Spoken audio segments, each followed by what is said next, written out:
Hello guys, welcome to Amrish Vishwakarma classes. आज हम लोग सेल चैप्टर में आगे की तरफ बढ़ेंगे। तो आज हम लोग सेल के बारे में क्या पढ़ेंगे, तो आज हम लोग सेल के बारे में सेल का कंपोनेंट्स पढ़ेंगे और उसके बाद वाले टॉपिक समझेंगे। तो आइए बिना टाइम जाए कि हम लोग शुरू करते हैं सेल के कंपोनेंट। सेल का कंपोनेंट का मतलब हो गया कि सेल के अंदर कौन कौन से इंपॉर्टेंट पार्ट होते हैं, वो इसका मतलब हुआ। तो सेल के अंदर सबसे इंपॉर्टेंट पार्ट में आप देखेंगे, सबसे पहला जो इम्पोर्टेंट पार्ट हुआ सेल के अंदर, उसको कहेंगे प्लाज्मा मेम्ब्रेन या सेल मेम्ब्रेन कहेंगे, ठीक ना।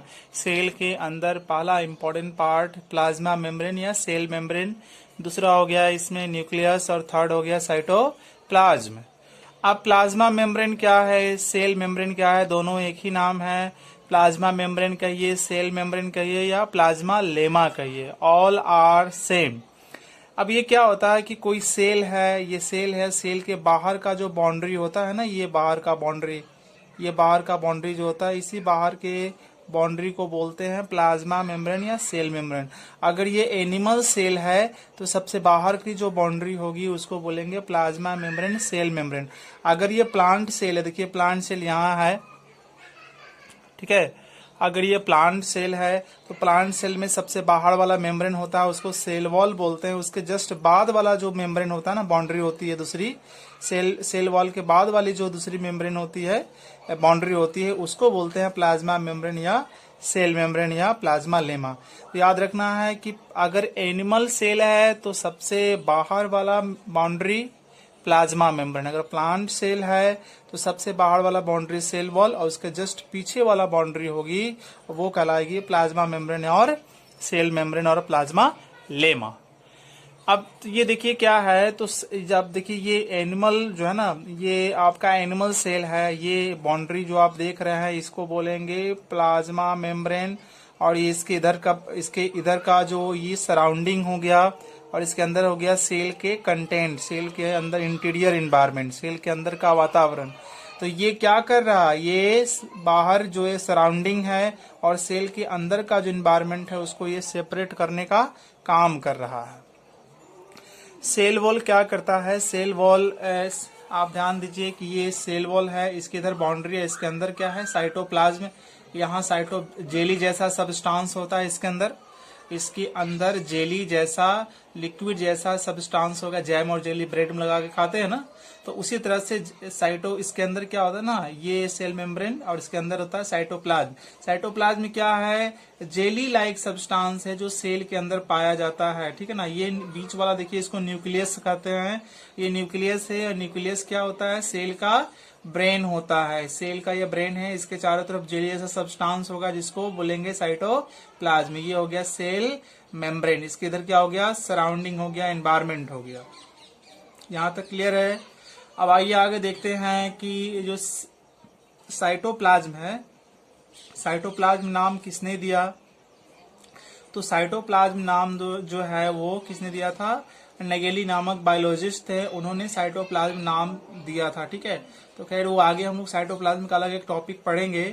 तो हमने ये भी बता दिया कि प्लांट में क्या होता है, सबसे बाहर का लेयर सेल वॉल, उसके बाद वाला लेयर क्या लाएगा आपका प्लाज्मा मेम्ब्रेन या सेल मेम्ब्रेन या प्लाज्मा लेमा, उसके अंदर ये यहाँ पर जेली जैसा सब्सटेंस साइटोप्लाज्म, फिर ये न्यूक्लियस।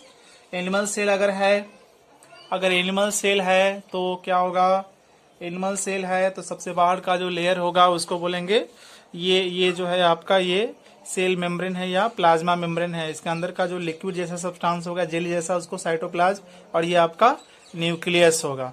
अब यहाँ एक चीज ध्यान दीजिएगा कि यहाँ जो है जेली जैसा सब्सटेंस होता है और इसके अंदर छोटे छोटे बहुत ही टाइनिएस्ट ऑर्गेन होते हैं, छोटे छोटे अंग होते हैं जिसको कहते हैं सेल ऑर्गेनिल्स, ठीक है। ये जेली जैसा सब्सटेंस यहाँ रहता है, चिपचिपा लिक्विड जैसा सब्सटेंस यहाँ रहता है, और इसके अंदर छोटे बहुत ही टाइनिएस्ट ऑर्गन्स होते हैं, बहुत ही छोटे अंग होते हैं, बहुत ही छोटे, जिसको बोलते हैं सेल ऑर्गेनेल्स कहते हैं। अब हम लोग आगे इसमें देखते हैं कि सेल ऑर्गेनेल्स के बारे में हम लोग समझते हैं क्या है सेल ऑर्गेनेल्स। तो एक बार फिर से देख लीजिए सेल ऑर्गेनेल्स क्या है। जैसे ये आप सेल को देख रहे हैं, ये कौन सा सेल है, ये एनिमल सेल है। एनिमल सेल है तो सबसे बाहर का इसमें क्या होगा, एनिमल सेल है तो सबसे बाहर का जो मेम्ब्रेन होगा वो कहलाएगा सेल मेम्ब्रेन या प्लाज्मा मेम्ब्रेन। ये अंदर यहाँ जेली जैसा सब्सटेंस होगा जिसको बोलेंगे साइटोप्लाज्म।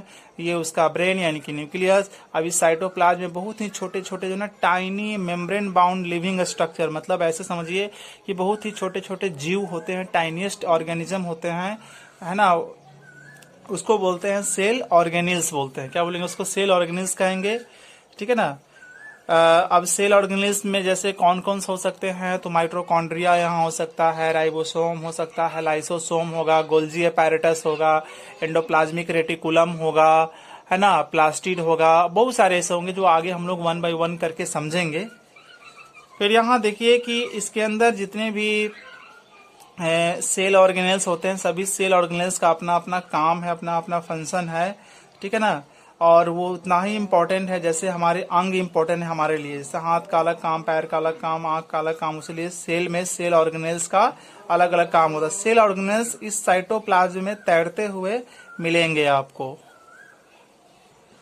सो गाइज अभी हम लोग सेल ऑर्गेनेल्स का एग्जांपल देख लेते हैं। Endoplasmic reticulum, Golgi apparatus, mitochondria, ribosome, lysosome, बहुत सारे सेल ऑर्गेनेल्स होते हैं जो मैंने आपको बताया था कि सेल का न्यूक्लियस साइटोप्लाज्म में तैरते हुए आपको मिलेंगे। सबका अपना अलग अलग डेफिनिट फंक्शन होता है।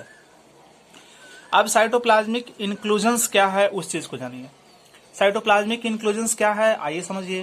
तो ये सेल है, इस सेल का ये सबसे बाहर का बाउंड्री साइटोप्लाज्म, उसके अंदर ये सबसे बाहर का बाउंड्री प्लाज्मा मेम्ब्रेन या सेल मेम्ब्रेन या प्लाज्मा लेमा, ये न्यूक्लियस, और इसके अंदर जेली जैसा सब्सटेंस साइटोप्लाज्म जिसके अंदर सेल ऑर्गेनेल्स, छोटे छोटे ऑर्गेन, सेल ऑर्गेनेल्स। इसके अलावा यहाँ छोटे छोटे तो ऑर्गेन होते ही हैं, इसके अलावा यहाँ पर कुछ नॉन लिविंग थिंग भी होते हैं, नॉन लिविंग थिंग भी होते हैं। उन्हीं नॉन लिविंग थिंग को बोलते हैं साइटोप्लाज्मिक इंक्लूजन, ठीक है ना। ये नॉन लिविंग थिंग जो होते हैं उनको बोलते हैं साइटोप्लाज्मिक इंक्लूजन। इनका कोई खास फंक्शन नहीं करते हैं सेल के अंदर, ठीक है, ये कोई खास फंक्शन नहीं करते सेल के अंदर। तो क्यों होते हैं एंडोप्लाज्मिक इंक्लूजन, तो हम लोग आगे देखेंगे। अभी आप हम लोग टर्म से फेमिलियर हो रहे हैं, परिचित हो रहे हैं, फिर हम 1 बाय 1 सारे चीज को डिस्कस करेंगे। तो ये जान लीजिए कि यहाँ पर रहेंगे टाइनी ऑर्गेन होंगे जिसको बोलेंगे सेल ऑर्गेनेल्स। इसके अलावा यहाँ पर नॉन लिविंग थिंग भी होंगे जिनका कोई पर्टिकुलर फंक्शन नहीं है, कोई मेटाबॉलिक एक्टिविटी नहीं करते हैं। वो मेटाबॉलिक एक्टिविटी करने का मतलब सेल के अंदर फिजिकल एक्टिविटी और सेल के अंदर केमिकल एक्टिविटी को बोलते हैं मेटाबॉलिक एक्टिविटी। तो वो कोई ऐसा एक्टिविटी नहीं करता है। कौन? Cytoplasmic inclusion. कहाँ पाया जाता है? साइटोप्लाज्म में। सेल ऑर्गेनेल्स कहाँ पाया जाता है? साइटोप्लाज्म में। सेल मेम्ब्रेन का स्ट्रक्चर देखेंगे तो सेल मेम्ब्रेन क्या होता है? वो लिविंग मेम्ब्रेन है, वो लिविंग थिंग है। वो सेमी परमेबल होता है या सिलेक्टिवली परमेबल मेम्ब्रेन होता है। मतलब ये सबसे बाहर का जो बाउंड्री देख रहे हैं यही आपका है सेल मेम्ब्रेन। तो इसको ये क्या होता है? ये लिविंग थिंग है, डेड नहीं है, ये लिविंग थिंग है। दूसरी बात ये सेमी परमेबल है या इसको बोलते हैं सिलेक्टिवली परमेबल मेम्ब्रेन। मतलब कुछ चीजें ही सेल के अंदर इसके थ्रू कुछ चीजें ही इसके थ्रू सेल के अंदर जा सकती है और सेल से बाहर आ सकती है। जैसे वाटर का आना जाना, ऑक्सीजन का जाना, CO2 का निकलना, न्यूट्रिशन, फूड।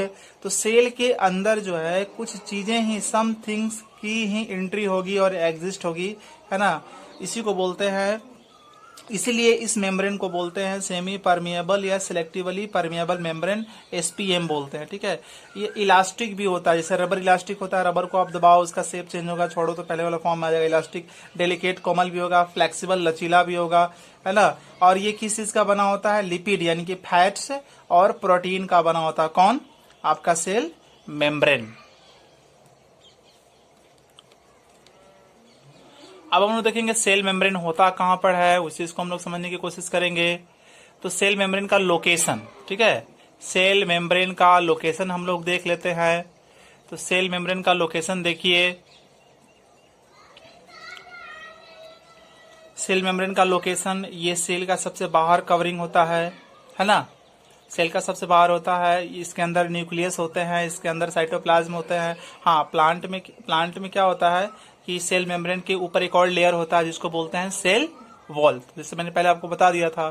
अब इसका फंक्शन क्या काम है, तो सेल का एक डेफिनिट शेप होता है, हर एक सेल का खास एक आकार होता है।